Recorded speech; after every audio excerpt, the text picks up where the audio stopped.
Donc voilà, comme vous pouvez le voir, j'ai encore été opérée de l'œil gauche. C'est ma 4e opération à cet œil-là. Donc je rappelle que je souffre d'une maladie rare des yeux qui s'appelle le kératocone.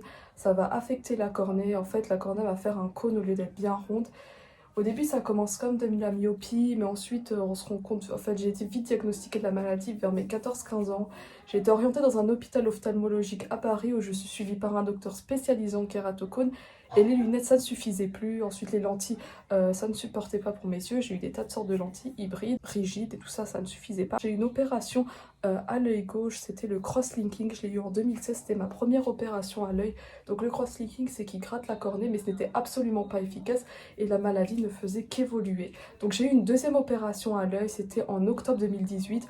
On m'a placé des anneaux intracornéens, donc qui servent à aplatir la cornée, sauf que ce n'était pas efficace. Alors on m'a changé les anneaux en début d'année 2019, donc c'était en avril 2019.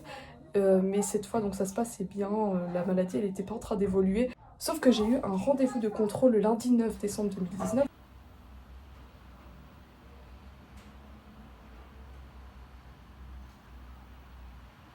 Donc avant-hier, et le docteur a vu que les anneaux s'étaient déplacés. Il a dit que c'est parce que je me frottais beaucoup trop les yeux. Il fallait absolument enlever les anneaux parce qu'ils n'étaient plus à leur place. Donc après moi je sais pas si c'est parce que en fait il y a pas longtemps j'ai cogné mon œil avec un livre et je me demande si c'est pas ça qui a déplacé les anneaux. Bon je ne sais pas, dans tous les cas ils ne sont plus à leur place.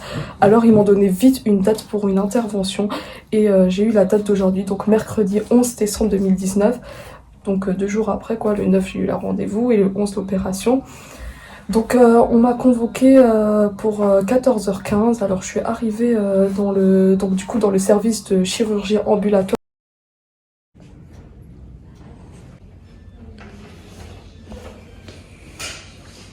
Du coup ils convoquent les patients 2 heures à l'avance. Je suis passée que vers 16h, mais en fait au début on se présente à l'accueil, ils ont pris ma convocation. Et ensuite, ils m'ont appelé, ils m'ont mis dans une chambre. Alors, c'est une chambre où il y a 3 lits.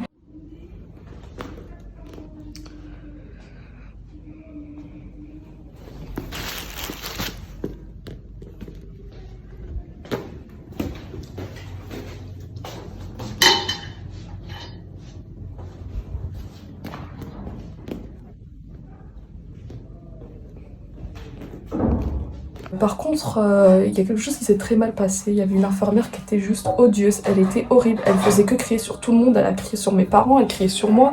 En fait, elle m'a vue avec ma sonde parce que du coup, j'ai une maladie à l'estomac, la gastroparésie, et je suis nourrie par sonde. Et elle m'a vu ça, elle a cru qu'elle savait pas ce que c'était qu'une sonde. Du coup, elle a commencé à dire « Oh, celle-là, elle a opéré des sinus. » Donc, le sinus est parti dans le nez. Moi, je suis pas du tout opérée des sinus. Je cite « Mais qu'est-ce qu'elle fout là? Celle-là va nous donner ses microbes. Pourquoi elle vient ?» Bon, alors déjà, elle est juste sans savoir mon histoire. Donc ça, j'ai l'habitude que le corps médical me juge sans me comprendre. Et en plus de ça, elle sait même pas ce que c'est. Bref, laissez tomber, elle était horrible. Mais sinon, tout le reste, dans le bloc, tout s'est très bien passé. Bref, alors j'ai été mise en chambre. Je devais me laver avec un gant de toilette. Je devais m'habiller avec la blouse d'hôpital comme d'habitude.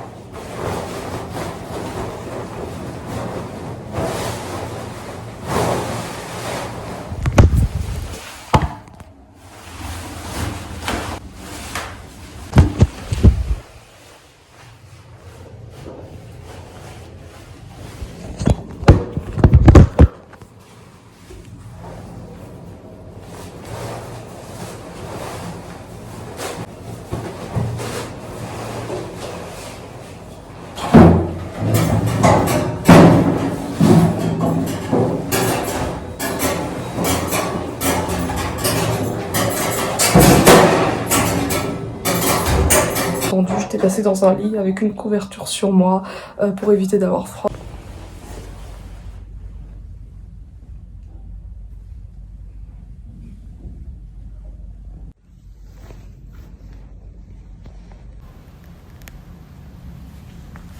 Ensuite, ma mère, elle a pu rester avec moi dans la chambre. Elle était à mes côtés pendant tout le temps, avant l'opération, après l'opération. Donc, bien évidemment, elle ne pouvait pas rentrer avec moi au bloc. Donc ensuite, on a mesuré la tension.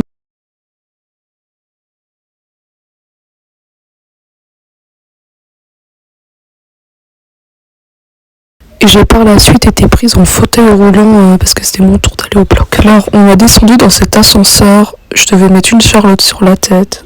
Arrivé dans la salle d'opération, on m'a mis dans un brancard. Bon là j'ai pas de photos parce que je peux pas emmener mon portable au bloc. Alors je vais mettre des photos après l'opération. Donc ensuite on m'a placé un cathéter dans le bras. On m'a injecté un calmant. Alors là le calmant m'a fait un effet hyper bizarre. J'ai cru que j'allais dormir sur le coup. On dirait que c'était l'effet de l'anesthésie. J'ai été sous surveillance scopique. Donc les électrodes sur le torse reliées à la machine pour surveiller le cœur. On m'a également placé un masque d'oxygène. Et on m'a posé des tas de questions, j'ai vu un anesthésiste, puis on m'a également mis une perfusion de dafalgan. Une fois dans le bloc, donc on m'a mis des tonnes de gousses qui piquaient énormément les yeux, c'était pour les anesthésier.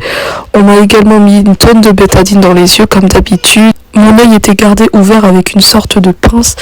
On a recouvert tout mon visage avec un sorte de papier et il n'y avait que mon œil qui était opéré, l'œil gauche qui se voyait. Bon alors c'est pas mon docteur qui me suit qui m'a fait l'opération, c'était un autre docteur. Ça piquait énormément, c'était très douloureux mais bon, moins que les autres opérations. Après l'ablation de l'anneau, ils ont retiré l'anneau assez rapidement. Bon, au final c'était l'installation qui était beaucoup plus longue que le geste chirurgical. J'ai ensuite été placée dans une salle post-opératoire où je me suis carrément endormie. Je sais pas, peut-être c'est les calmants, les médicaments qui m'ont fait passer. Je me suis vraiment endormie, ça a duré, je suis restée très très longtemps dans cette salle et ils ont entendu aussi que la perfusion se finisse. Ensuite j'ai été remontée en haut dans ma chambre. On m'a donné une collation parce que j'ai oublié de dire que je devais être à jeun pour cette opération depuis 8h du matin. Donc j'ai dû arrêter l'alimentation par sonde avant 8h. Donc il fallait être à jeun car les produits qui nous ont injectés pendant l'opération, donc le calmant et tout ça, ça donne des envies de vomir. Donc pour éviter qu'il y ait des vomissements pendant l'opération, ils nous demandent d'être à jeun. Bon, j'ai tout de suite regretté d'avoir mangé parce que j'avais des nausées constantes, des remontées. Mais bon, grâce au pacemaker gastrique, parce que je précise que j'ai eu une opération pour me placer un pacemaker gastrique, et je vomis moins que d'habitude. Bon, bref. Après ça, l'infirmière est venue, elle m'a enlevé le cathéter au bras, elle m'a donné ma papier de sortie, donc l'ordonnance avec les médicaments, et je dois prendre rendez-vous avec le docteur dans 8 jours, donc je dois le revoir 8 jours après l'opération pour voir ce qui va être décidé pour la suite. Bon, normalement, c'est une greffe de la cornée. Par contre, ils oublient de me donner une coque de rechange. Bref, ensuite j'ai été à la pharmacie. On m'a donné ça, donc ça il y a du sérum fil avec des compresses pour essuyer le matin et le soir. Ça c'est un antibiotique à mettre 3 fois par jour sur l'œil opéré. Ensuite ça c'est un lubrifiant, donc c'est ce que j'avais l'habitude de mettre pour les yeux secs 3 fois par jour aussi dans l'œil opéré, on peut mettre aussi dans l'autre. Et ça c'est nouveau, j'ai jamais eu ça, c'est une pommade à mettre dans l'œil uniquement le soir, donc dans l'œil opéré bien évidemment. Donc voilà, j'ai essayé de me mettre, donc ça c'est la première fois là que j'ai mis le soir. Donc mon pyjama, c'est pas... Mon chat très curieux.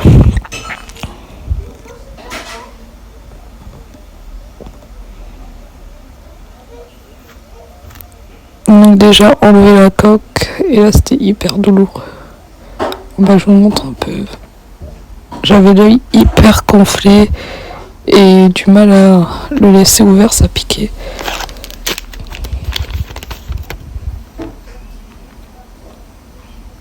Alors déjà on met l'antibiotique.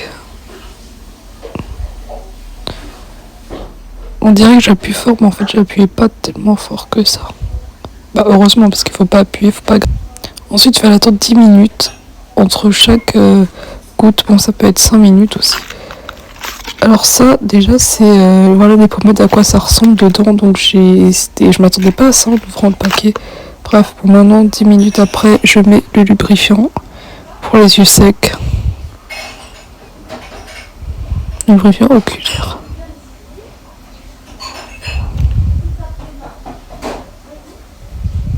Ensuite, il fallait encore attendre 10 minutes et j'ai mis cette petite pommade dans l'œil. Alors qu'on met la pommade, on voit strictement rien, donc c'est pas pour rien qu'on doit mettre ça uniquement avant de dormir.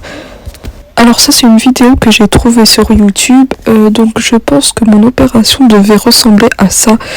Si je me suis pas trompée sur la vidéo, normalement c'est une ablation des anneaux intracornéens qu'on peut voir là. Alors normalement, moi aussi, ça devait être quelque chose comme ça.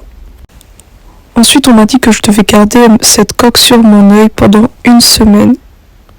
Donc voilà, je crois avoir fait à peu près le tour de cette opération. Alors c'était juste un petit vlog et tout ça pour vous montrer un peu ce que c'est que d'avoir une opération à l'œil et le quotidien, enfin les soins qu'on reçoit en ayant un kératocone si vous en souffrez aussi.